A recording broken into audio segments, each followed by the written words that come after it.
Good afternoon, everyone. This is Gary Thompson, City Councilman from Rancho Santa Margarita. I'm running for re-election on November 2nd. I wanted to talk to you a little bit today about the city's budget and what we've been doing as a city to ensure that your tax dollars are spent on direct services and not on bureaucracy. We have a small budget for a large city, in a sense, where we only have a $14 million budget for a city of 50,000 people.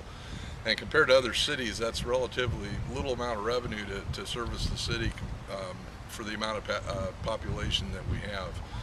What we've been able to do is effectively manage those resources to the extent that we have a very small city government. We only have 21 employees, and then we have some contract staff that handle services such as planning and engineering and street maintenance.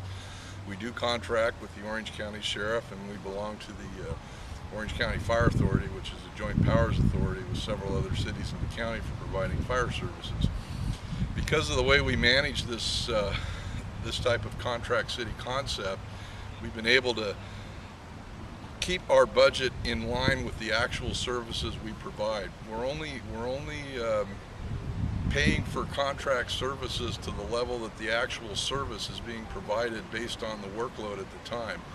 For example, in building and safety, if we don't have a lot of projects going on for permits and things like that, then the contract staff is not working, therefore the city is not paying for their time, whereas a city staff person doing that same project would be sitting around with idle time, and the city would be paying for that.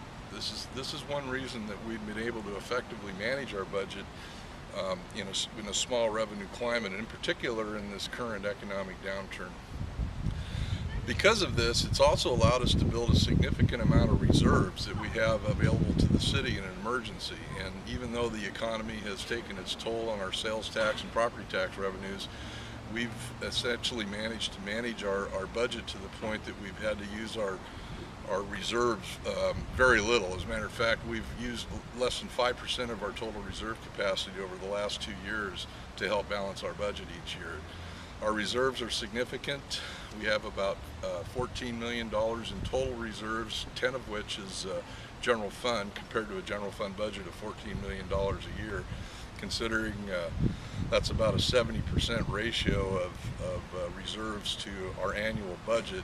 Most cities are happy if they're in the 30 to 40% range, and we're well above that norm. So I wanted to give you a little bit of information on the budget and let you know that the stewardship that myself and my colleagues on the City Council have exercised over the last several years has put us in a position that we've been able to sustain this economic downturn quite nicely in all respects. We've cut literally, we have not eliminated any service in the city.